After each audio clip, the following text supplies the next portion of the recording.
예, 오늘 주시는 하나님의 말씀 시편 127편 1절 2절 말씀 우리 같이 읽도록 하겠습니다. 시작. 여호와께서 집을 세우지 아니하시면 세우는 자의 수고가 헛되며 여호와께서 성을 지키지 아니하시면 파수꾼의 경성함이 허사하다. 너희가 일찍이 일어나고 늦게 누우며 수고의 떡을 먹으니 헛되도다. 그러므로 여호와께서 그 사랑하시는 자에게는 잠을 주시는도다. 아멘. 오늘 내 삶의 초점은 이라고 하는 제목을 가지고 세 가지로 나눠서 오늘 말씀을 생각해 보려고 합니다. 첫째는 하나님에게 초점을 맞추십시오. 두 번째는 목표, 여러분들이 가지고 있는 목표가 뭡니까? 목표에 초점을 맞추십시오. 세 번째는 성장, 성숙에 초점을 맞추십시오. 이 세 가지 면으로 생각을 하면서 여러분들과 말씀을 나누려고 합니다. 지난 주일날 좀 즐거운 이야기를 나누자 그런 말씀을 드리면서 즐거운 이야기를 나눴는데 저도 좀 준비하고 여러분들이 많이 준비했을 것 같은데 제가 조금 일찍 끝냈다 그런 생각이 들었습니다. 근데 그 중에 한 분이 이런 이야기를 했지요. 할머니들이 모여서 학교 교가를 부르자 그러는데 교가가 한 사람이 나와서 교가를 부르는데 뭐라고요? 동해물과 백두산이 뭐 그렇게 부르고 와서는 또 집에 왔는데 남편에게 오늘 가서 뭘 했느냐 그랬더니 우리 교가 불렀다고 그러니까 교가가 뭐냐 그러니 동해물과 백두산이 그런데 우리 학교 교관님 남편도 뭐 그랬다는 이야기 여러분 들었을 겁니다.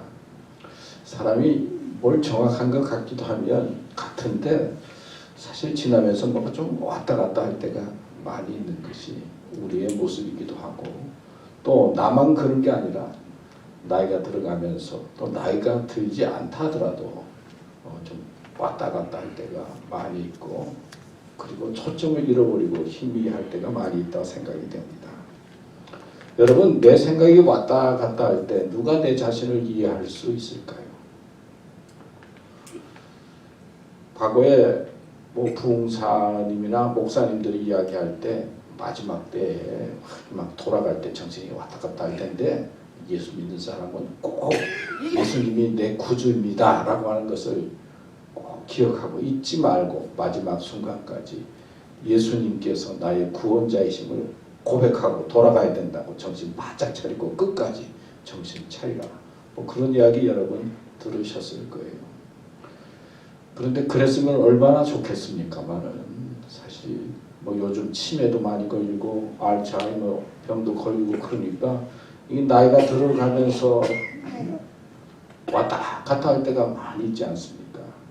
그리고 정신도 그렇고 마음도 그렇고 이제는 점점 희미해져가는 그런 모습들을 주위에서 우리는 보게 되고 또 마지막 모습이 어떨까 또 기도하며 근심하게 되는 것이 우리의 모습이기도 합니다. 그런데 이 마지막 때에 내가 정신이 온전치 못하고 혹시 혼돈하고 있을 때 정말 나를 이해해 줄 사람이 이해해 줄 분이 누구일까 그런 거예요.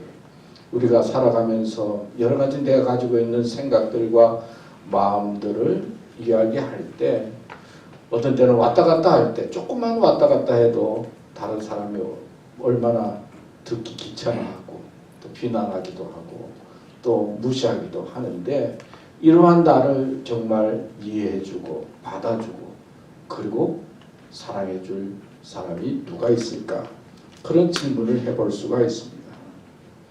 그런데 생각해보면 정말 우리가 혼돈스럽고 어렵다 하더라도 나를 이해해 주실 분이 있는데 그분은 나를 지으시고 나를 사랑하시는 하나님이시다 라는 것을 믿음으로 믿게 되고 의지하게 됩니다. 지난주도 말씀드렸지만 의심 많던 도마 나는 못 믿겠다 봐야 되겠다 그러면서 고집 피우던 도마를 예수님께서 나타나셔서 이해하시고 그리고 만족을 하고 자신을 보여주시면서 의심의 자리에 있던 도마를 믿게 하고 믿음의 사람으로 선택해서 하나님의 일을 감당하게 한 주님, 그 주님의 모습을 생각하면 우리가 믿음의 삶을 살고 하나님을 의지하면서 살아갈 때 혹 우리가 혼돈스러운 자리에 있고 그리고 불확실한 자리에 있어서 방할 때가 있다 하더라도 주님께서는 우리를 선택하시고 믿음으로 이해해 주실 유일한 분이다 하는 것을 깨닫게 됩니다. 성경 말씀에 보면 하나님은 인간을 사랑해서 우리 인간을 구원하기 위해서 예수님을 보내주셨지요. 그리고 독생자를 십자가에 달려서 보혈의 피를 흘리셨습니다. 우리의 죄를 용서해 주시기 위해서. 또 예수님께서 죽으셨다가 사흘 만에 부활해서 우리가 죽음으로 인생이 끝나는 것이 아니라 영생에 대한 소망을 갖고 살도록 주님 부활의 모습을 통해서 우리에게 소망을 주셨습니다. 예수님께서는 십자가와 부활의 그 놀라운 사건을 이루기까지 그 상황을 가만히 살펴보면 예수님께서는 인간이 어떤 존재인지 아시고 성경 말씀을 통해서 보여주었어요. 예수님께서 훈련시켜 12제자 중에 한 사람 가룟 유다는 어떻게 했습니까? 주님을 배반하고 그리고 스승을 팝니다. 또 양심의 가책을 받아서 스스로 목숨을 끊었지요. 참 인간의 어리석은 모습을 예수님을 따른다고 하지만은 인간이 얼마나 어리석어질 수 있는지 보여주었습니다. 베드로는 큰 소리 팡팡 치면서 내가 주님 절대로 버리지 않겠습니다 그랬지만은 예수님을 저주하고 도망갔죠. 참 인간이 상황에 따라서 얼마나 잘 변할 수 있는가. 말은 큰 소리 치지만은 실제로 무슨 일이 생기면 정말 어떤 상황 속에서는 인간처럼 그렇게 약삭빠르고 자기만을 위해서 살아가려고 하는 것이 인간의 모습이 어떤 것인지 베드로를 통해서도 보여주었지. 의심 많던 도마의 모습을 통해서 조금만 나하고 맞지 않으면 생각이 조금만 틀리면은 부정하는 이 부정적이고 그리고 생각이 부정적으로 쉽게 빠질 수밖에 없는 그런 인간의 모습도 보여주었어. 사랑하고 그리고 백성들에게 먹을 것을 나누고 하늘의 비밀을 가르쳐주면서 가르쳤던 백성들 막상 마지막 때가 되니까 십자가에 달려 죽으라고 외치는 이 배반하기 쉬운 인간의 모습도 보여주었습니다. 그리고 예수님께서는 죽음의 고통 겪으시고 채찍과 매맞음을 통해서 인간의 삶의 어려움과 고통과 위험이 고독이 얼마나 어떤 것인지 예수님은 몸소 겪으시면서 십자가에 달려 죽으셨어요. 그러니까 예수님은 우리 인간을 잘 아시는 분이에요. 이해하시는 분이에요. 이해하실 뿐만 아니라 우리의 모습을 있는 그대로 받아들일 수 있는 분이에요. 주님 믿습니다. 주님 사랑합니다. 그리고 주님 뜻대로 살기 원합니다라고 하는 마음을 가지고 하나님 앞에 나와 예배드리고 기도하고 믿음으로 살아가려고 하는 우리의 모습을 보면서 정말 우리를 이해하고 받아들이고 그리고 사랑하는 분이 바로 예수님이시고 바로 하나님이심을 성경은 가르쳐주고 있습니다. 오늘 본문에 있는 말씀은 우리가 인생을 살아가면서 어디에 초점을 맞추면서 살아가야 되는지 가르쳐주고 있어요. 정말 우리를 세워줄 수 있는 분이 누구입니까? 어떤 사람이 나를 세워줄 것 같아요? 조금 크면은 그 다음에 비슷해지려고 하면 어떻습니까? 그 다음부터는 내리려고 하잖아요. 불쌍하고 어리석고 연약해 보이면 그래도 좀 도와주려고 하지만은 높아지기 시작하면은 자꾸 낮추려고 하는 게 인간의 모습이에요. 누가 우리를 정말 세워줄 수가 있어요? 정말 우리에게 평안을 줄 수 있는 사람이 누구입니까? 내 마음에 평안을 줄 수 있는 분이 누구입니까? 누가 평안을 줄 수 있어요? 사람일까요? 사람이 정말 우리에게 마음의 평강을 줍니까? 주는 것처럼 보이다가 어떤 때 그냥 말 한마디에 또 싹 돼가지고 우리의 마음속에 고통을 주지 않습니까? 성경은 잠에 대해서 여러 가지 이야기하고 있지만은 잠은 죽음으로 묘사할 때가 많이 있습니다. 여러분, 마지막 죽음을 평안하게 잠자는 것처럼 우리의 죽음을 책임질 사람이 누가 있습니까? 하나님만이 책임진다는 것이 오늘 본문에 있는 말씀입니다. 우리가 세상을 살아갈 때 사람도 만나고 물질도 필요하고 그리고 또 있어야 할 것 많이 있지만은 오늘 성경에서 우리에게 강조하고 또 가르치는 것은 하나님에게 초점을 두고 살아야 된다. 하나님에게 초점을 두는 인생이 되라 말씀하고 있는 것이 오늘 본문에 있는 말씀이에요. 여러분, 첫 번째, 하나님에게 초점을 맞추십시오. 여호와께서 집을 세우지 아니하시면 세우는 자의 수고가 헛되며 여호와께서 성을 지키지 아니하시면 파수꾼의 경성함이 헛되도다. 너희가 일찍이 일어나고 늦게 누우며 수고의 떡을 먹음이 헛되도다. 그러므로 여호와께서 그 사랑하시는 자에게 잠을 주시는도다. 여러분, 하나님에게 초점을 맞추고 살면 하나님은 세워주세요. 우리를 지켜주세요. 평안을 주세요. 창세기 말씀은 그렇죠. 모든 기원에 대한 말씀이다 말씀을 드렸죠. 천지를 창조하고 그리고 세상의 기원이 뭐고 인간의 기원이 어디에서 왔고 죄가 어디에서 왔고 가족이 어디에서 생겼고 모든 기원에 대해서 이야기를 하고 있어요. 그러나 창세기의 가장 중요한 초점은 하나님이 계시다는 거예요. 그 전에 하나님께서 있어서 이 모든 것을 만드셨다는 거예요. 창세기의 가장 귀한 것은 인간이 어떻게 왔느냐, 뭐 우주 만물이 어떻게 됐느냐, 뭐 여러 가지 이야기하고 있지만 가장 중요한 초점은 하나님은 계시다. 하나님께서부터 출발됐다는 거예요. 하나님에게 초점을 맞추라는 거예요. 그게 틀어지면 뭐 인간의 기원이 어떻고 뭐 죄가 어디서 그게 무슨 의미가 있어요? 하나님이 없다면 그런 의미가 없어요. 하나님을 먼저 믿고 하나님이 계심을 받아들이고 하나님에게 초점을 가지고 살아야 된다 말씀하는 것이 창세기의 초점이에요. 로마서 12장 2절에 보면 너희는 이 세대를 본받지 말고 오직 마음을 새롭게 함으로 변화를 받아 하나님의 선하시고 기뻐하시고 온전하신 뜻이 무엇인지 분별하도록 하라. 이 세상에는 하나님의 뜻이 있다는 거예요. 이 세계에는, 이 세계 속에는 악한 영이 있고 잘못된 흐름도 있지만 그 속에 하나님의 뜻이 있다는 거예요. 하나님의 뜻에 대해 알려고 하고 그리고 찾으려고 하고 하나님과 함께 하려고 하는 삶이 되어야 된다는 말씀을 하고 있는 거예요. 요즘 한국에는 정치하면서 뭐 윤심 뭐 그런 이야기 많이 하더라고요. 윤심. 또 뭐 민심도 이야기하고. 윤심, 대통령의 마음이 뭔가. 사실 우리는 뭐 대통령의 마음 뭐 그렇게 알아야 될 게 뭐가 있어요. 또 뭐 백성의 민심 뭐 그렇게 중요해. 우리는 하나님의 마음을 알려고 해야 돼요. 하나님의 뜻이 무엇인가 찾으려고 하고 하나님의 뜻에 관심을 가지려고 하면 하나님께서는 우리를 세워주시고 지켜주신다는 거예요. 그렇다고 해서 뭐 성경을 읽고 기도만 하고 뭐 교회만 있어 그 말이 아니에요.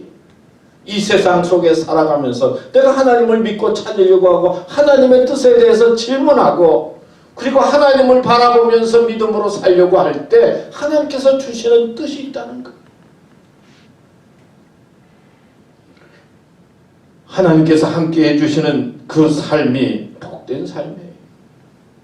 여러분, 우리가 살아가다가 보면은 하나님의 이끌림을 받으면 좋을 텐데 우리도 자신도 모르게 사탄의 이끌림을 받을 때가 있어요.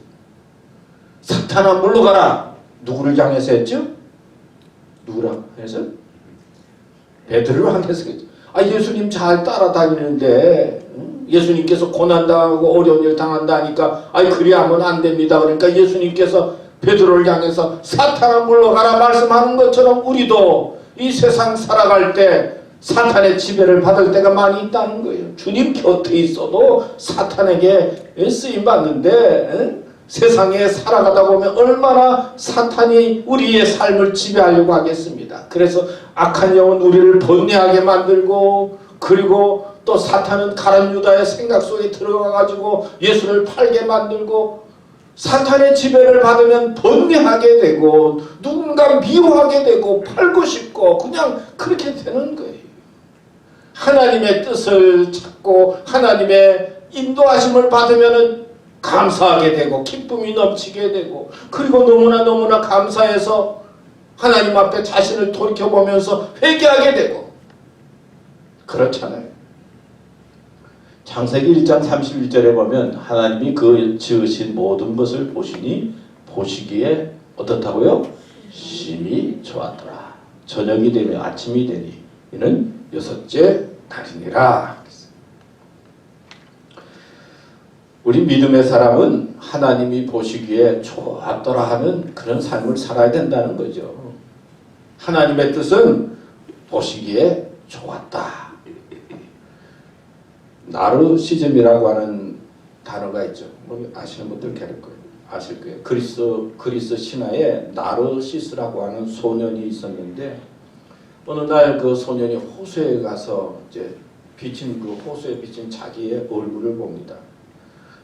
자기가 자기를 보니까 너무나 잘생겼어요. 야, 이렇게 잘생긴 사람이 저기 또 있구나. 자기 얼굴인 줄 모르고 그 호수에 비친 자기의 모습을 보면서 어떡합니까? 사랑을 고백을 해. 근데 사랑을 고백하면 응답이 있어야 되는데 응답이 없잖아요. 그래서 수선화가 됐다 뭐 그런 이야기예요. 그러니까 자기가 너무 이쁘고 너무 좋은 거예요. 이 나르시즘에 대해서 어느 여고생에서 교사 선생님이 이제 이야기를 하니까 한 여고생 학생의 손을 저가 꼭 그런 것 같은데요. 선생님 거울만 보면 내가 예뻐서 견딜 수가 없어요. 여러분 거울 보면 예뻐서 견딜 수 없는 분 계세요? 내가 왜 이렇게 예쁜가? 그런 분이 한 분 정도는 있는 것 같은데 자기가 이쁘다고? 응? 그래서 사진 찍는 거 좋아하는 사람이 있어요. 아니 나는 보면은 그냥 별로 이제는 사진 별로 찍고 싶지 않은데 악착같이 자꾸 사진 찍는 사람도 있더라고. 하여튼 그러니까 선생님이 그 학생을 향해서 하는 말이 그거는 자기 자해병이 아니라 착각이라는 병이다. 뭐 그런 말을 했다고 그래요. 우리는 겨울을 보면서 단장을 합니다. 근데 내가 예뻐 보이기 위해서 단장을 하기도 하지만은 또 거울을 보면서 다른 사람들이 보기에 흉하지 않으려고, 다른 사람이 보면 좀 그럴까봐 그래도 다른 사람에게 단정하게 보이기 위해서 우리가 거울을 보고 오늘도 이렇게 넥타이 매고 그렇게 쓰잖아요. 근데 중요한 것은 믿음의 사람은 세상 사람이나 자신이 아니라 하나님 보시기에 좋았더라. 하나님 보시기에 좋았더라라고 하는 그런 마음을 갖도록 하나님 앞에 바로 서도록 힘쓰는 겁니다. 하나님 보시기에 좋은 사람이 되도록 힘쓰는 거예요. 그래서 하나님 앞에 기도하고 도움도 요청하고 회개도 하고 하나님 사랑합니다 고백도 하고 하나님 앞에 보시기 좋은 모습이 되려고 힘써야 돼요. 뭐 다른 사람도 좋아 보여야 되겠지만 우리 믿음의 사람은 출세하기 위해서 노력도 하고 그리고 사업 잘 되기 위해서도 힘쓰기도 하고 넉넉히 살아가기 위해서 노력하기도 하지만은 우리 믿음의 사람은 창조주 하나님, 나를 만드신 하나님 보시기에 내가 어떨까 질문하면서 하나님 앞에 바로 서는 사람, 이런 사람이 삶의 중심이 바로 서는 사람이고 믿음에 복받는 사람이고 하나님이 기뻐하는 삶이다. 그런 말씀이에요. 우리 교우들은 삶의 초점 하나님에게 두시면서 살아가는 삶이 되시기를 축원합니다. 두 번째, 목표에 초점을 맞추십시오. 여러분 목표가 뭡니까? 어떤 목표를 가지고 살고 계세요? 어떤 꿈을 가지고 있어요? 고린도전서 10장 31절에서 33절 말씀에 보면 그런즉 너희가 막 먹든지 마시든지 무엇을 하든지 다 하나님의 영광을 위하여 하라. 나와 같이 모든 일에 모든 사람을 기쁘게 하여 나의 유익을 굳지 아니하고 많은 사람의 유익을 구하여 저희로 구원을 얻게 하라. 하나님의 영광을 위해서 하라 말씀하고 있죠. 사람들은 나름대로 목표를 가지고 살아요. 근데 어느 순간 잘못하면 먹다, 살다, 죽다. 오늘 뭘 먹을까? 오늘 뭘 입을까? 오늘 뭐 할까? 그러다가 그냥 인생 끝날 때가 있어요. 여러분들은 어떤 목표를 가지고 살고 있습니까? 이 병이라고 하는 말이 있고 장애라고 하는 말이 있잖아요. 이 병은 고칠 수가 있어요. 약 먹고 치료받을 수. 그리고 또 뭐 잘못되면 또 병이 악화될 수도 있고. 그러니까 병은 언제나 좀 왔다 갔다 하는 거죠. 치료받으면 되는 거죠. 치료. 근데 장애라고 하는 말은 이 정착되어 있는 거와 비슷해요. 병은 치료받아도 되지만 장애는 그냥 정착되어 있는 거 비슷해요. 근데 현대인들은 장애가 많다는 거예요. 어떤 장애가 많으냐? 불안 장애가 많다. 불안이 삶을 지배하는 겁니다. 불안이 많은 사람이 있어요. 모든 게 불안하고 염려가 되고 걱정이 되고. 그래서 불안이 인생을 지배하는 거예요. 병처럼 보이지 않는데 모든 게 다 불안한 사람이 있잖아요. 그 다음에 또 공포장애가 있다고 해요. 불안할 것도 없고 뭐 겉으로 보기엔 다 괜찮은데 스스로 공포 속에 빠지고 있는 거예요. 세상을 공포로 보는 사람이 있잖아요. 그 다음에 공황장애도 있다고 그러잖아요. 매사 죽을까봐 걱정하는 거예요. 이 사람은 자꾸 불리한 쪽으로 생각하는 겁니다. 오늘 차 타고 나가면 아이고 교통사고 나서 오늘 죽지 않을까. 또 어떤 사람은 오늘 가다가 또 땅이 꺼지지 않을까. 또 그런 사람들 하늘이 오늘은 무너지지 않을까. 아니 전혀 그럴 것도 없는데 뭐 하여튼 죽을까봐 걱정하는 사람이 있잖아요. 어떤 아들이 아버지가 배 타고 나가서 바다에서 돌아갔는데 또 아들이 배 탄다고 그러니까 야 아버지가 배 타고 나가서 바다에서 돌아갔는데 너가 또 배 타면 어떡하냐? 안 된다 그랬더니 그 아들이 하는 말이 아니 안방에서 사람들이 돌아가는데 안방에서 돌아갔다고 우리가 안방에 안 갔냐? 모든 것을 죽음으로 생각하면서 걱정하면서 사는 사람도 있다. 그 다음에 강박장애도 있다고 그래요. 자기가 하는 일을 믿지 못하는 거예요. 우리도 그렇잖아요. 나오다가 가스불을 이거 껐나 켰나 또 불안해서 한 번만 들어가는 거 아니라 갔다가 몇 번이나 왔다 갔다 하는 사람도 있다고 그래요. 문을 닫고 왔나? 나를 믿지 못하는 거예요. 여러분 이런 장애 속에서 오늘날 살아가는 사람들이 많이 있어요. 병은 고칠 수 있는데 장애는 잘 고쳐지지 않는다는 거죠. 사람들의 근심을 가만히 살펴보면 물질적으로 손해보면 어떡할까. 이 물질 때문에 걱정하는 거에 많다. 손해볼까. 여러분 있는데 좀 손해보면 어때요? 너무 뭐 그러지 마세요. 손해보면 좀 어때요? 또 바라는 일이 이루어지지 아니할까? 내가 원하는 일이 이루어지지 아니하면 어떡할까? 그런 사람이 돼. 좀 안 이루어지면 또 어때요? 내 명예가 손상되면 어떡할까? 내 자존심이 상하면 어떡할까? 좀 상하면 어때요? 좀 그러면 어떠냐고요?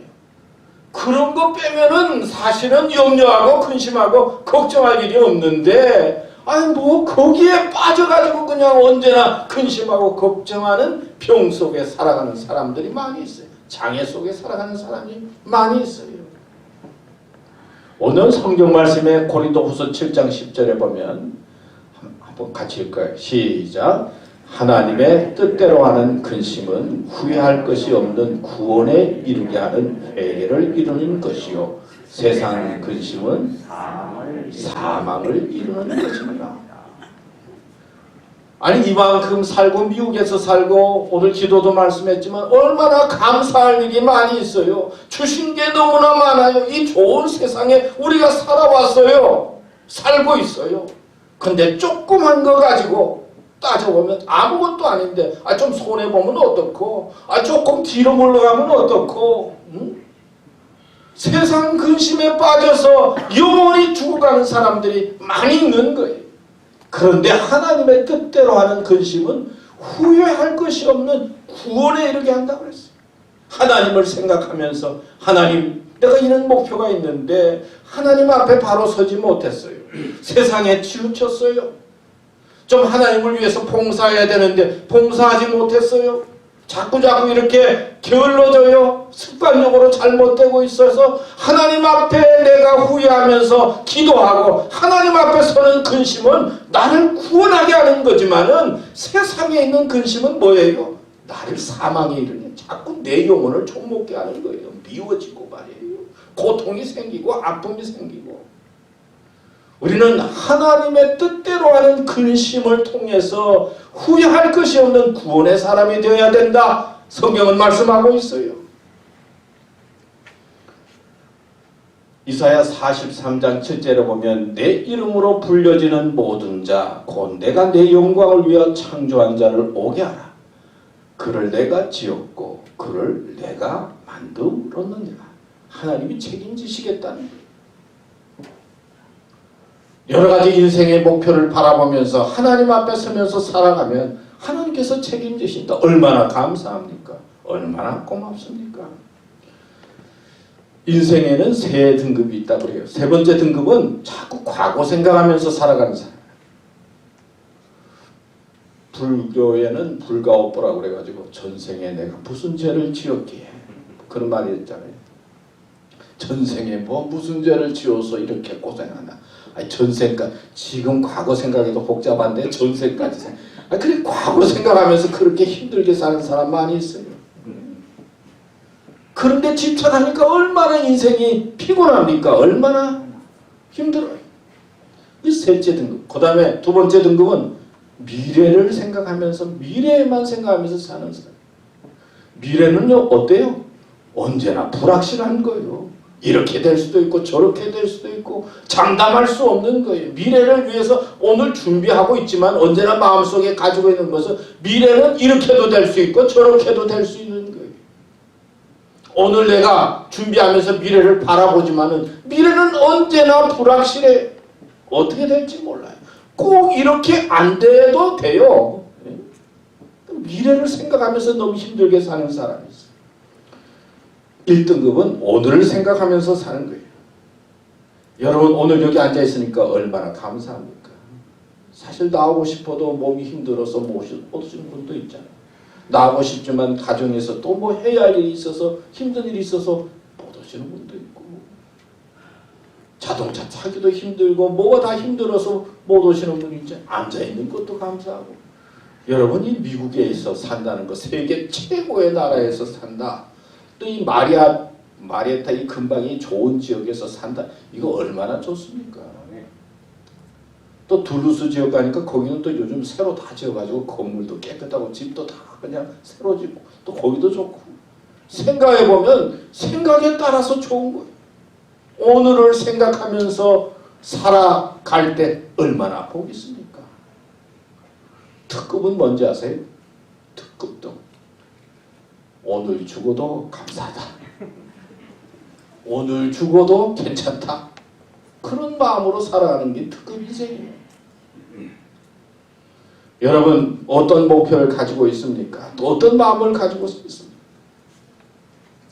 우리는 내가 가지고 있는 목표 속에 하나님과 함께하면서 오늘에 감사하고 웃으면서 기뻐하고 또 주어진 것을 잘 누리면서 살아가는 것이 하나님이 기뻐하는 뜻이요 은혜입니다.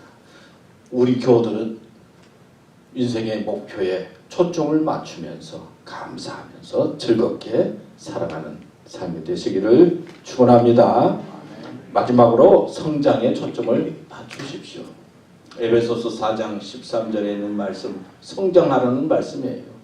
우리가 다 하나님의 아들을 믿는 것과 아는 일이 하나가 되어 온전한 사람을 이루어 그리스도의 장성한 분량이 충만한 데까지 이르니 이는 우리가 이제부터 어린아이가 되지 아니하여 사람의 괴술과 간사한 유혹에 빠져 모든 교훈의 풍조에 밀려 요동치 않게 하려 함이라. 어리면은 세상 풍조에 이렇게 왔다 갔다 한다는 거예요. 베드로후서 3장 18절 말씀에도 보면 오직 우리 주 곧 구주 예수 그리스도의 은혜와 저를 아는 지식에서 자라가라. 영광이 이제와 영원한 날까지 저에게 있을지어다. 우리는 구원받고 믿음의 생활을 오래 해온 사람들이 대부분입니다. 이제는 믿음의 사람으로서 어떻게 성장하고 또 믿음의 사람으로 어떻게 하나님이 기뻐하시는 삶을 살 수 있을까라는 마음으로 성장하면서 살아야 합니다. 하나님과의 관계가 깊어지고 좋은 신앙인이 되도록 도전해야 합니다. 예수님께서 회개하라는 말씀을 하셨죠. 회개하라. 회개하라고 하는 이 말씀의 뜻은 변화되다는 거죠. 다른 말로 표현하면 성장하라는 말씀이에요. 오늘 이 자리에 있지 말고 회개해서 성장하라 하는 뜻이 숨겨져 있어요. 사람이 성장하지 않으면 자꾸 후퇴합니다. 성장하지 않으면 행복하지가 않아요. 마음이 점점 죽어가요. 여러분 생각해 보세요. 재정이 집에 있는 재정이 점점 마이너스가 된다. 그럼 얼마나 힘들어요. 살아가는데 들어오는 것은 없고 나가는 것은 많고 점점 줄어든다. 그러면 얼마나 힘들어요. 그런데 지금보다 내일이 좀 나아지고 마음도 기뻐지고 사는 것도 더 좋아지고 그러면 얼마나 좋습니까? 믿음도 자라고 우리의 삶도 자라야 된다는 말씀이에요. 신앙생활에 주의할 것 중에 하나가 습관적인 신앙이에요. 그냥 타성에 젖어서 신앙생활하는 것. 그러니까 교회 생활도 좀 도전이 필요해요. 꼭 뒤에만 앉지도 말고 여기도 좀 앉아보고 저기도 앉아보고 응? 또 요 사람하고도 한번 이야기해보고 저 사람하고도 이야기해보고 응? 이 변화가 필요하다는 거예요. 그래서 뭔가 성장해야 된다는 거예요. 그냥 그 자리에 고소하지 말라는 거예요. 또 모태신앙이 또 잘못되면 어떻게 되느냐? 모태신앙이 잘못되면 어떻게? 못한다 신앙이 된대. 못해. 교회 와서 무조건 못해 그러지 마세요.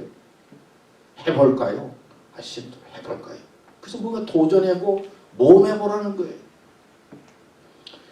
어느 글에 보니까 우리 마음에 넘어야 할 마음의 산이 있는데 보이지 않는 마음의 산이 있는데 이 7가지로 이 보이지 않는 마음의 산을 넘어야 된다. 그러면 우리가 좀 더 성장하는 삶이 될 수 있다. 그러면서 첫째는 미움의 산. 미움의 산을 넘겨라. 억울하면 이 미움이 생기는데요. 미움이 마음을 지배하면 다투고 인격이 파괴되고 그러잖아요. 미움의 산을 넘어라. 두 번째는 핑계의 산. 이 핑계는요 비겁하고 비열한 거예요. 자꾸 남 핑계 대는 사람이 있어요. 남에게 책임을 전가하지 말고 내 책임이다 그런 마음을 가지라는 거예요.